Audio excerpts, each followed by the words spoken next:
Today's daf is daf Chaf. We'll begin on Chaf Daled Amid Beis, 5 lines up from the bottom. Amra Papa Hilchas, so we pass in Nochri Shehevi Doron Yisrael B'Yontif. So he brought fruit or vegetables, and now the question is, did he remove them from the ground? They were growing in the ground. So if we know that he took them from the ground on Yontif, then for sure it's prohibited. And in Yesh also a min b'mechubar, and likewise, if from that same kind or category of fruit or vegetable we find mechubar, also. And the Rishonim point out here, the Rashba, that also means bein lo ubein lacherim. No one's allowed to eat it. No one's allowed to be metaltalin on Yontif. It's mukta, and the premise is that since yesh be also min achubar, that the guy cut it down on Yontif. It was not mezumon, it was not muchan from Erev Yontif, and therefore it's mukta. And the Rishonim point out that this is true even according to Rav Shimon, who was more lenient in mukta, but this is like the case of grogos v'tzimukim, where even Rav Shimon prohibits it because it's hikta midaito, and we assume that anything that's mechubar going into Yontif, and there's no way that you can legally, according to halacha, detach them from the ground, therefore it is considered hukta midaito. Erev nami asur. Now Rav Papa points out that in addition to the isur mukta, there's an overlap of a different isur, which is called a meleches akum. If a guy does malacha specifically for a Yisrael, then you're not allowed to benefit from that malacha, zol d'Rabbanan, b'chtei shiyas, until after a time period, Motzei Shabbos, that goes by, which would correspond to the amount of time that it would take for the Yisrael to implement that malacha. Meaning, you're not allowed to benefit from a meleches akum hanases liyisrael, and this is all part of the, perhaps an extension of the Isur of Amir L'Nochri Shvus, and therefore you have to wait after Shabbos is over b'chdei sheyas. All this is in a case where yesh boso amin b'mechuba. However, says Rav Papa, v'im ein me'osa amin b'mechubar, if there's nothing from that species that's still attached to the ground, it's all been harvested before Yontif, now we have to introduce one other variable into the equation, that's chutz l'tchum. If the guy came from outside the tchum of Shabbos, means more than 2,000 amma outside the city limits, is then we have another problem, that the guy did on behalf of the Jew that which the Jew would be prohibited to do, and that is hotzah chutz l'tchum. So tolchat tchum mutter. If the guy brought it within the tchum, it's mutter b'manav shach. There's no isur mutter, because in that min, one second, we're talking about ein bi'oso min mechubar, and now we know that there's no mukta. That's fine, because ein bi'oso hamin mechubar. So we know it was tolish, so it's not a mukta issue. What could have been an issue was chutz l'tchum, but now we know that the guy in this scenario brought it from within the tchum. And here we start our daf for today, daf Chaf. Chutz l'tchum. If the guy brought this gift of fruits or vegetables from outside the tchum, awesome.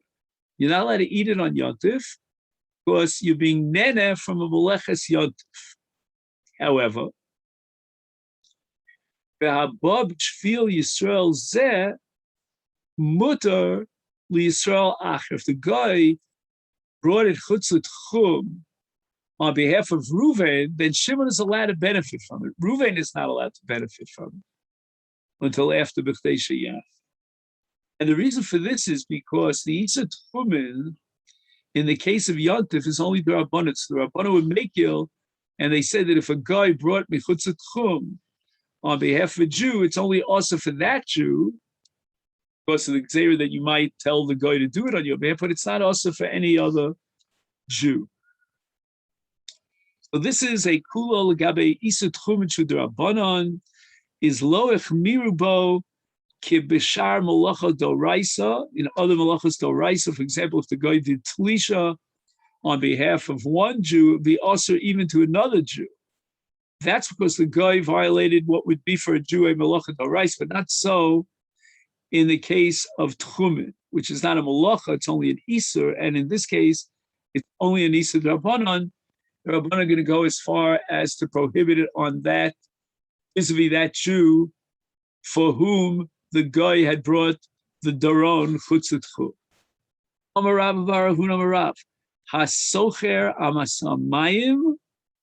We're going into the details about Zimun, which means specifying on Erev Yontif this particular animal for your purposes on Yontif. And in this case, he owns what's called a ta'alas mayim. The Gemara used the term amas mayim. Now, what happens is the fish go into this amas mayim, which is now in your dominion, in your domain, it's your private property, and you could close it in such a way that the fish can't get out or get in. So if he locked up this amas mayim on Erev Yontif, then the fish inside that amas mayim, inside the talas mayim, are trapped. And that's a perfectly good zimun, because the fish can't go back into the wild, into the ocean. You've locked up the Pesach, the fish to go in or go out. However, what happened is, L'machan Yontif, Hishkim u'motza badogim. He finds that there are fish inside the amas mayim. That shouldn't surprise anyone, because the fish got in there before he locked it up, and therefore it's considered mizuman. There's no isur muktzah. Not only that, there's no isur tzeda. You're not considered to have captured the fish if you take the fish, because they were already nitzod going into Yontif. Amrav Chizna Divrei Rabbeinu. Now, Rabbeinu in this context, because keep in mind, Rava was quoting his Rebbe Rav, and Rav Chizda called Rav Rabbeinu, that Schiras Emas Mayim is considered as if you had locked up the fish, Klias Hadogim B'Socho, and that qualifies as Hazmona, as Zimun, is Nilmod. Let's derive the following conclusion by analogy. Chaya Shekinina, the Pardes. In this case, you own an orchard, and it's surrounded and protected. It's what we call a Mokom HaMishtamer. And an animal came in, set up its nest inside your orchard, is Eina Tzricha Zimun. By analogy, this is like the case of the fish. The fish are caught inside the amas mayim that you closed off. And here, the animal is inside your paradise. It's a mokum ha-mishtamer. Now, let's say this animal, because it set up a nest for its young, it gave birth to the next generation. And those youngsters, young animals, cannot escape from the paradise. And therefore, there's no chisar tzeda. It's already considered nitzod as we go into Erev Yontif, going into Yontif.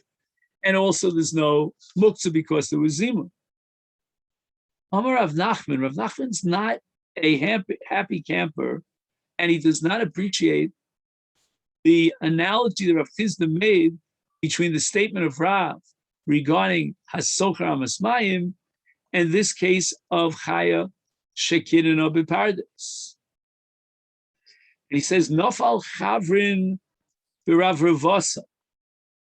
This is a kind of a a Talmudic idiomatic phrase. Rav Vasa means the head leaders or scholars. He says, Nafal, Rav Chizda fell into an area which is debated by the great leaders. And his analogy is going to be rejected by many of the Rav Vasa, of the Gedolim and the Beis Medrash, the greats. Now the Gemara is going to try to explain Rav Chizda and Rav Nachman's objection to Rav Chizda, in which Rav Nachman tries to bust up the analogy of Rav Chizda. But first, the Gemara takes a little bit of digression, because there seems to be another version about who actually said that there is a logical derivation to be derived from Rav. Ika Diamri, according to the second tradition, Omar Rabba Bar Ravuna, the original statement of Rabba, permitting the case of the Duggan that were caught, that was not in the name of Rav, but rather Midivrei Rabbeinu. It was Rabbeinu. So what happens is that in the first Lishna, the original transmission had it that it was Rav Chizda who was making the jump and the analogy and deriving conclusions about a chaya that kinina the paradise. But really, according to the second transmission, it was Rabbah himself who quoted Rav in the case of Socher Masmayim, and then Rabbah himself wanted to derive conclusions based on the analogy of Nilmod Chaya Shekinina Beparadis and Etzricha Zimun. Rav Nachman Nafal Bar Chavrin B'Ravavasa, which means that literally the son of our colleague, meaning Rav Huna, the son of Rav Huna Rabbah, has now fallen into a real major machlokas in which the thrust of the opinions that were expressed by the great Rav Vasa is to reject this analogy. Why? Awesome.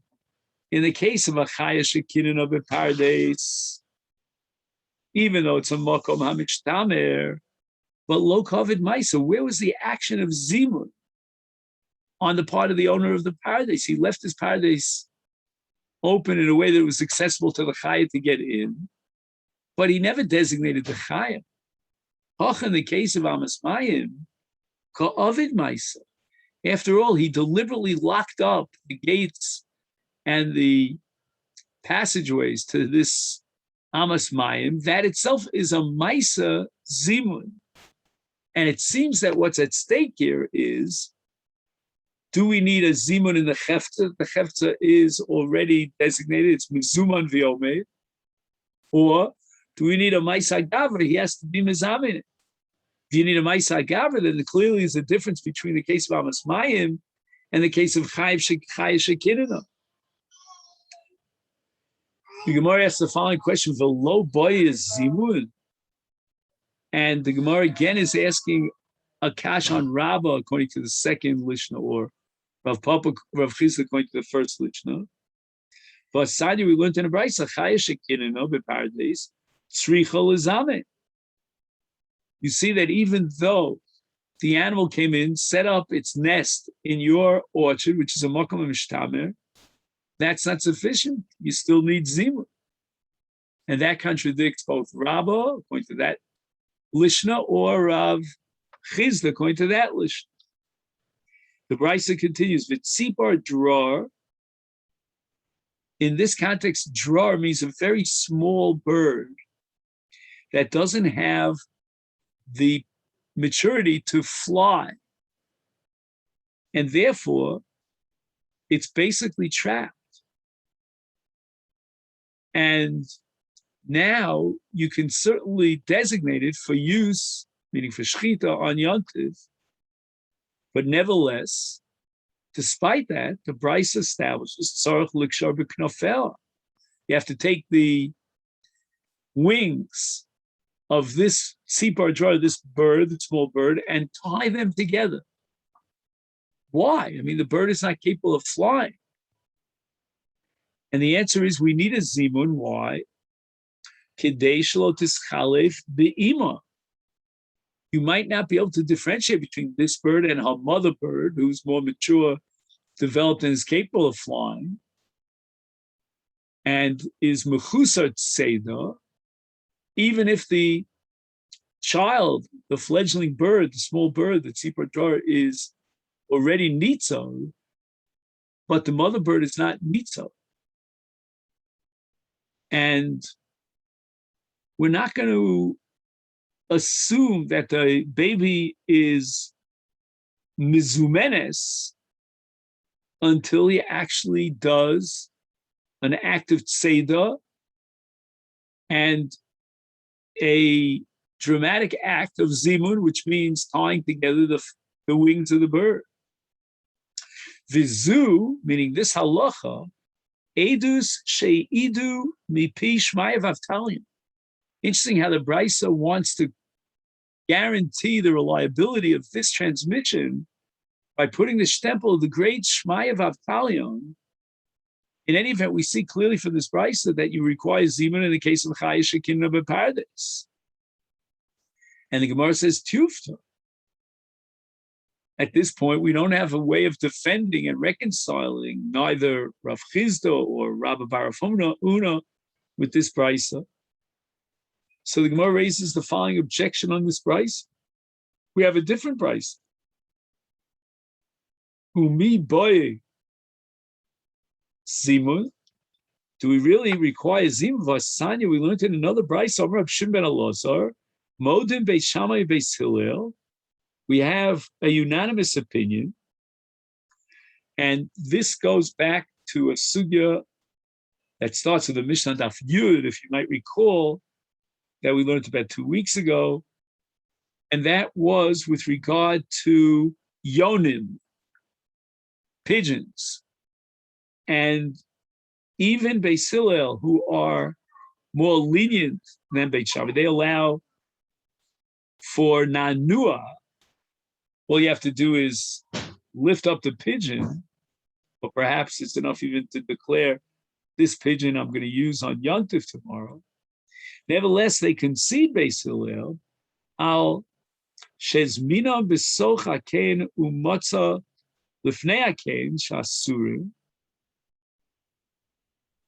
Beis Hillel will agree that if you did the zimun on the pigeons on Erev Yom Tov, and they were inside the coop, now on Yom Tov he finds them outside. There was a daf, if you remember, like a platform that was a board, a wooden board in front of the coop, and there are surim. We're always afraid that maybe the birds that he had designated flew the coop, and they were replaced by other birds which had no zimun. But the Beitza qualifies. Amedvar mamurim. When do we say that you need zimun on Erev Yom Tov for the pigeons? That's biyonei shova, biyonei aliyah. These are wild pigeons that will move from one coop to the other, and they go from the high points of the house, on the roof, down to the lower parts of the house. They move around. They're uncontrolled. Or b'tziparim shekidenu b'tfichin ubebira. They used to have these earthenware vessels, the kli cheres. They were very small, and they left it in the chomos, in the walls and the towers, and that was like an invite to the pigeons and the birds to come along and set up their nests. And this was a way of attracting the wild birds. And these birds that we mentioned, whether they be Yonei Shovach, Yonei Aliyah, Tzipor Shekinu B'Tfichin, all of these have one common denominator. He doesn't anticipate getting a hold of them and using them for shchita on Yom Tov. They require zim. Aval avazim v'tarnagolim. If he's got ducks or chickens that live in his backyard. Yone Ardisios. Now Rashi, back on Daf Chav Daled, is going to tell us what Yone of Daled Amid Aleph. You'll see a little bit before the wide lines on the bottom of the skinny lines. He says, Yesh Omer Mal Shem Hurdus. So these are domesticated birds and any sort of an animal that came into your orchard on Erev Yontif and established a nest. Again, we go back to Rashi on Avdalad. Rashi says that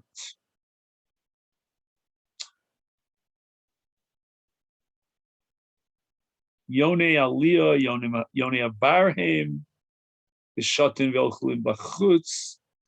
Then he speaks about Tfichim, Biros, Kimin, Hachim, Nostim, Bechomos Habiros, etc., etc.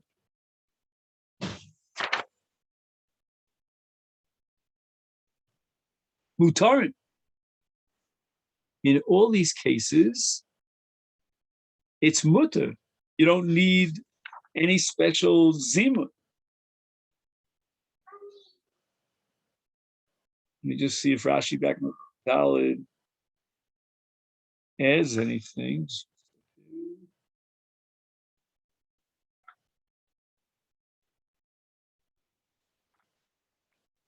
Where's the Rashi B'Pardes? Second here.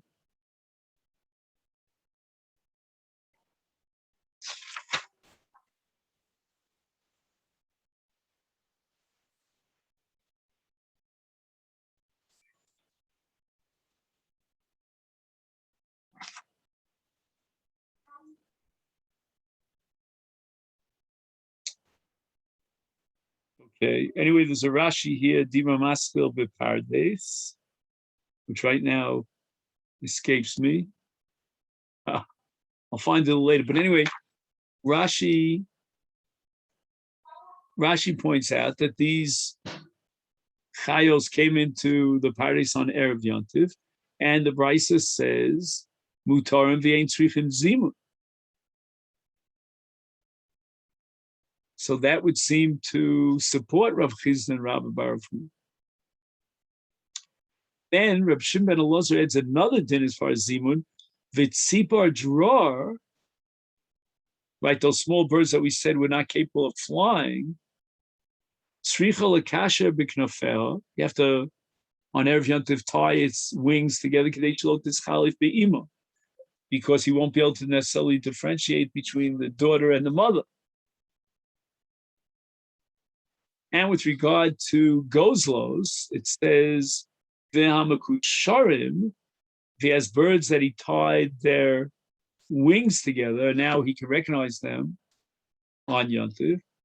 V'hamenu noim, and those that he lifted up, he shook them up on Erev Yontif for the purpose of Zimun. And this is the unique shita of Shimon, who seems to disagree with the Mishnah back on Daf Yud. Mishnah Daf Yud requires that action according to Beit Shammai. Apparently, Rav Shimon holds that Beit Shammai are the ones who require that you tie the wings together, and Beis Hillel would say you need nanua.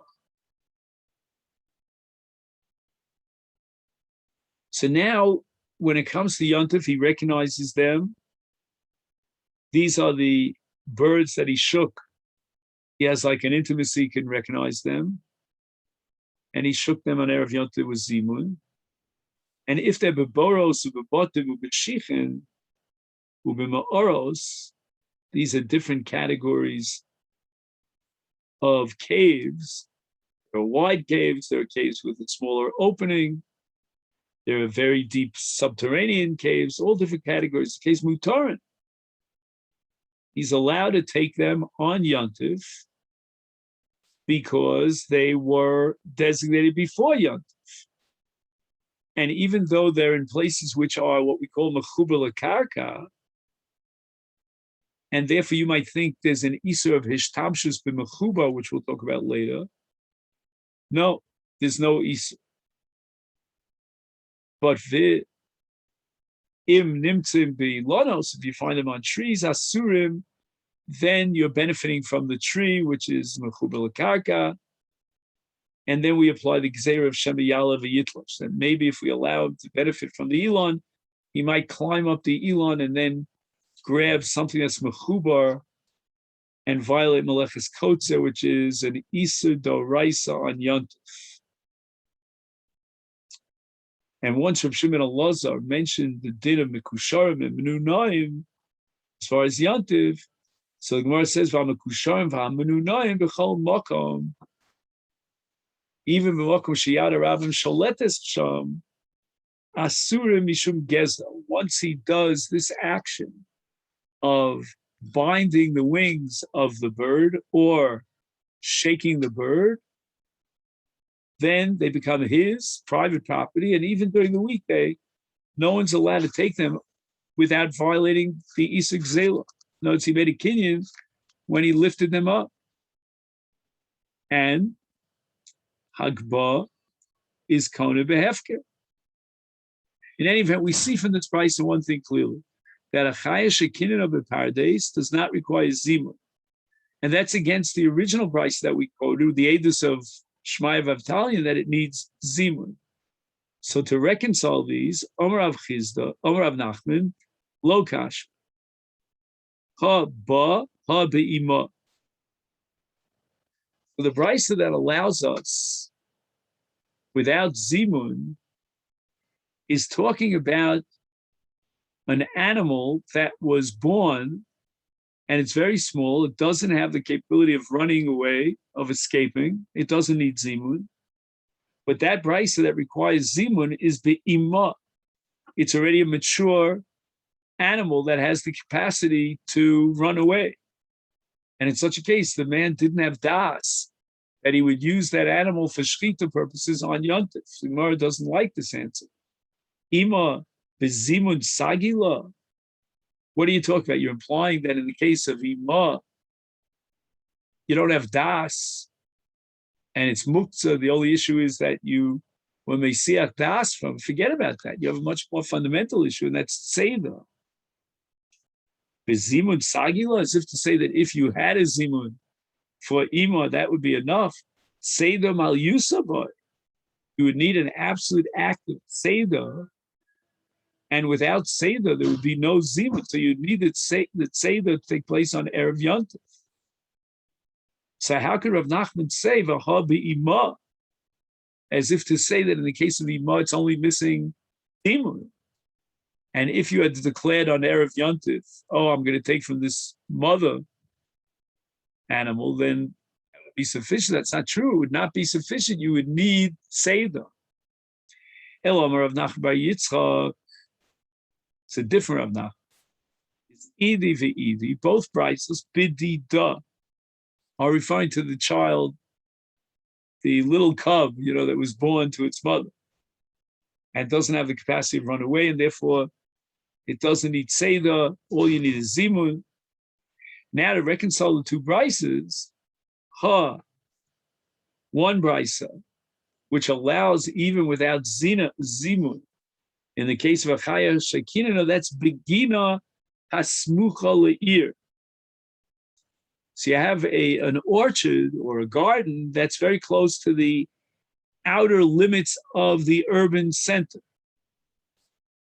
And he knew exactly on Erev Yontif where it is. His das was on it, and it was Mizuman Kol Shah. The brisa requires Zimun. That's talking about Kinena Achaya Begina She'ena Smucha Le'ir. And he doesn't know anything about it on Erev Yontif, and therefore it's saying Daitolov, you need Zimun in order to be matir. And this leads us to the Mishnah here on Daf Chaf Hey Amud Aleph. Amongst the malachos that the Torah allowed, all of them have one common categorization. They're ochel nefesh. And shechting an animal on Yontif is mutter because it's a tzorech achila b'yontif. What about a person who shechts an animal, not because he has any intention of eating it, he's already eaten his sudas Yontif, but he wants to protect himself, I should say, from a financial loss. How so? Behema mesukenes. He has an animal that will die. It's in very, very bad shape. And it becomes also when it dies, its carcass is nevela.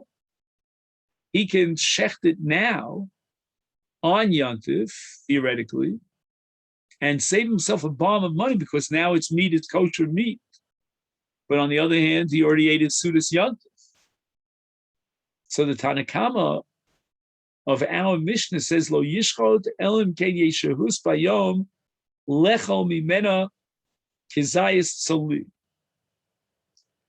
In other words, if you have enough time between the time of shchita and darkness when Yontif will be chal, and within that time period you can take a kizayis of its meat, and before darkness you'll be able to roast that meat and eat a kizayis of that meat. And as the Rishonim all from head to tail, to point out, he doesn't have to actually eat the kizayis. It just has to be a shir of zman, such that potentially he could prepare the food and have a kizayis of tzolui. Rabbi Kiva Omer, he holds that afilu, you're allowed to chef the animal, even if there's no time between the shchita and nightfall, because kizayis chai, he can actually eat a kizayis of raw meat. It's not cooked. So then by definition, as long as he does the shchita before nightfall, it's always considered roy lachila, and therefore it's considered ochel nefesh. And mi beis hatvicha, from the place where he shechted it, he could cut off a kizayis of basar and eat it. Again, theoretically. And what's the advantage of the beis hashchita? That has to do with what's called hafshata. Hafshata means to skin the hides. He could take a kizayis of basar chai, raw meat from the beis hatvicha, and that meat is not covered by a hide, so he doesn't need that much time. He just needs that fraction of a minute that would take to eat a kizayis of basar chai. Now the Mishnah adds another din about a shechting a behema mesukenes on Yontif. Shechata basadeh. He shechted this deathly ill animal out in the fields, and now he's allowed to bring it after shchita into the city. Lo yevi'ena, however, there's certain prohibitions and limitations because of what's called Masechet, which is a zilzal in covered yod. For example, lo yevi'ena b'mota. They used to take a pole, it was made of wood, and they would place it on the neck of the animal, and two people would be able to carry it in that way. And that's considered a davar hanikar biyoser lios maisachol v'yesh b'zeh zilzul kvod yontif. He's allowed to take from the field, after he shechted the animal, small amounts, small segments, each time take a small amount. And even though it's going to add to his work, his tirchas halicha, he has to go back and forth, whereas the nesiah of the behema, b'mot, had he carried it with this pole, he would only have to do it one time, and all he needs is one time. But we're making a trade-off here. we're willing to give way and license for ribui halicha in order to avoid a Masechet of Nesiya b'mot. Omar Rami Bar Abba, the Torah itself requires hefshet, and we have to learn from the Torah. Hefshet v'nituach ba'olah. The Torah in the parsha of Olah requires hefshet and nituach, meaning they have to skin the hides off, and then you have to dissect cut up the pieces of meat into its smallest segments. And all this has to take place before what's called achilas mizbeach, before he feeds the meat of the emurim onto the eish on the mizbeach. And we see that only after Afshotas Ha'or and Chituf Behema Levareh, only then are you allowed to go ahead and do the Hakatorah. Vehu Adin LaKatzovim. We're going to make an analogy between Achilas Mizbech and Achilas Adam. The Katzovim, the butchers, they were always with the meat, and there was a temptation for them to eat from the meat without hafshata v'nituach, and mikan limbetar derech eretz shelo yochal adam basa kodem hefshet v'nituach. Just like the mizbeach will be fed after hefshet v'nituach, a human being should only be fed meat, not just after shechita, but you have to wait till after hefshet v'nituach. Otherwise, it's like gargaron. It's like a gluttonous person. Now the Gemara vacillates. My kamash. What is the basis for this hanhagas derech eretz? Is it pure hanhagas derech eretz, or is there a compelling halachic reasoning why we have to do this hefshet v'nituach before we eat the meat? It's after shechita. What would be the basis for the requirement of dissecting, so to speak, doing a surgical operation and cutting up the basar into smaller parts before you eat the basar? It gets after shechita. And the chash is maybe you'll find in the animal what we call a siman treifa, some hidden part of the animal which he didn't see, mokum nistar, had a siman treifa. So we should require a thorough checkup before we eat the meat to make sure it's not a treifa. Maybe we'll discover a hidden simani treifa. So for that, we need a hefshet to remove the or. Now we get down to the flesh and nituah. So this is what the Gemara vacillates about. Shall we say that our Mishnah and the derivation from our Mishnah of Rami Bar Chama, Shal Yochal Adam Basa Kodem Hefshet V'nituach, that contravenes the statement of Rav Huna. Now, by way of introduction, Rav Huna is going to have a very extreme position, a view, l'kula, and we'll see the other view, l'chumma. And Rav Huna says the following: if you have a suffix in the shechita, then suffix d'oraisa l'chumma. But if the shechita is a perfectly good shechita, then you don't have to raise the problem, the issue, the question that maybe it's a treifa. You don't have to consider that. Before the shechita, we have a principle called be'ema b'chaya b'cheskas yisrael medes. The animal is prohibited because of aver minachat. So now you want to change through the shechita the status of isur that applies to this animal. So if Huna says, Behema b'chaya b'cheskas yisrael medes, and now you have a suffix in the shechita, is we're going to assume the cheskas isur, and ad she'yivadol chavamen nishchet, until you know for sure, proof positive, and you're absolutely certain that the shechita was a valid shechita, then you're not allowed to eat the meat. You have to absolutely convince yourself that this was a valid shechita. However, in an event that we know it's a valid shechita, nishchita karoi, then the chazak of the flesh of the animal changes min hakotza lakotza, and it's becheskes heter omis, and therefore you've changed from a cheskes isu to cheskes heter. The shechita is a valid shechita. Now you have a suffix treifa. We don't assume a suffix treifa. We assume a cheskas heter, and a cheskes heter is a cheskes heter ad sheyivadul chabamen nitzrafa, unless you for sure know that it became a treifa. So we don't assume it's a treifa.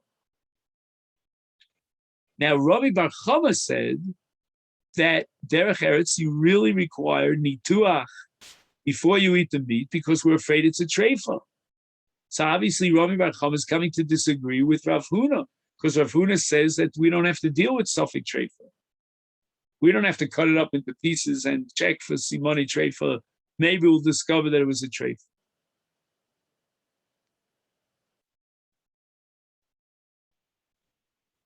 Now he writes here in the footnote that I have that if it's a case shenimtzaba simon treifa, let's say nekev b'meyeha,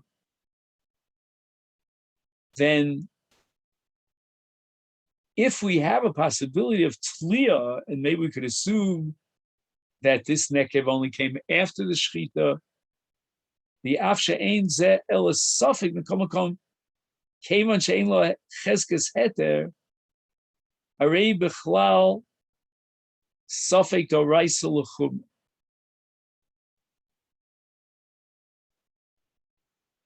And therefore, if he says, according to Rabbi Bar Chama, Olenu lahachzik kol be'ema b'kisafek treifa, af kodem shenimtza ba simon treifa. If we find the simon treifa, then we're not going to assume, well, maybe it became a treifa after the shechita. No. Safek doraisa l'chuma. But if on the other hand we don't find the simon treifa, we're not going to ask to the basar and say it's also v'toras vade, but yet Rabbi Bar Chama requires nituach to check to make sure and guarantee that it's not a treifa. And then, in event that he finds a simon treifa, then of course, as we said before, safek doraisa l'chumra. So the Gemara says now, v'anantnan masnisen kid Rav Huna, we have a proof from our Mishnah to support Rav Huna, and therefore Rami Bar Abba has no way of arguing against Mishnah Snan. Rabbi Akiva Omer afilu kizayis chai mi beis tvichas. He's allowed to eat a kizayis of raw meat from the beis hashchita. My love, mi beis tvichas mamish. It means you're allowed to eat from the meat of the animal immediately after shechita, before avshatas ha'or. Rami Bar Chama doesn't have the license, or shall we say the luxury, to argue against this Mishnah. This Mishnah clearly indicates, like Rav Huna, that any derivation from Hefshet v'nituch is only derech eretz bi'alma. Tanhag is derech eretz. So the Gemara now rejects this proof from our Mishnah. Well, meaning that Rami Bar Abba, who disagrees with Rav Huna, and the base tvichasa doesn't mean mi makom tvichasa. Mi makom shetovachas achilasa, which is a reference to the me'ayim, the intestines, the inner kishkis of the animal, and he cut out a part.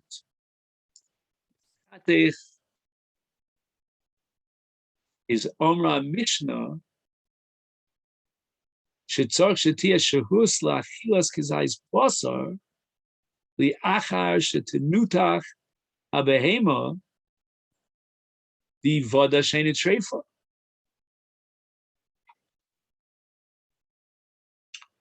So that Beitza Tvichasa doesn't mean Makom Shchitasa, but Makom Shetovachas Achilasa. And that's the Kishkis. Shamachal Mischatech Umisakel Shah. And that's the place in the animal that the Mishnah establishes that you require Shahus Lachilas Kizayis Basar after Nituach HaBehema. And you have to establish regarding those innards, the kishkis and the me'ayim of the animal, that it's not a treifa. So Gemara asks, wait a minute, Vatani Rabbi Chia, we had the Beitza Rabbi Chia, Makom Tvichasa Mamish. So the Gemara at this point is backtracking and concluding that Rabbi Bar Abba could not argue against Rav Huna. And we can assume after the shechita that the animal is got a cheskes head there, and we don't have to raise the possibility of treifa, of a suffix treifa. Ella, but rather, for sure, base tvichasa means makom shechita. And Rabbi Bar Abba, here we're going to turn to Chavches Amid Beis, Orach Arak Mashma. He's only coming to teach us derech eretz, that it's not a mid of derech eretz to eat the basar of the behema before afshata. And just like we found Tanoim that derive halachas of derech eretz in these kind of cases, and we're going to bring a couple of similar cases, shalolasos maseh shose, because he looks like a ra'av tongue. So this is where we're going to stop here on the top of Chafei Amid Beis.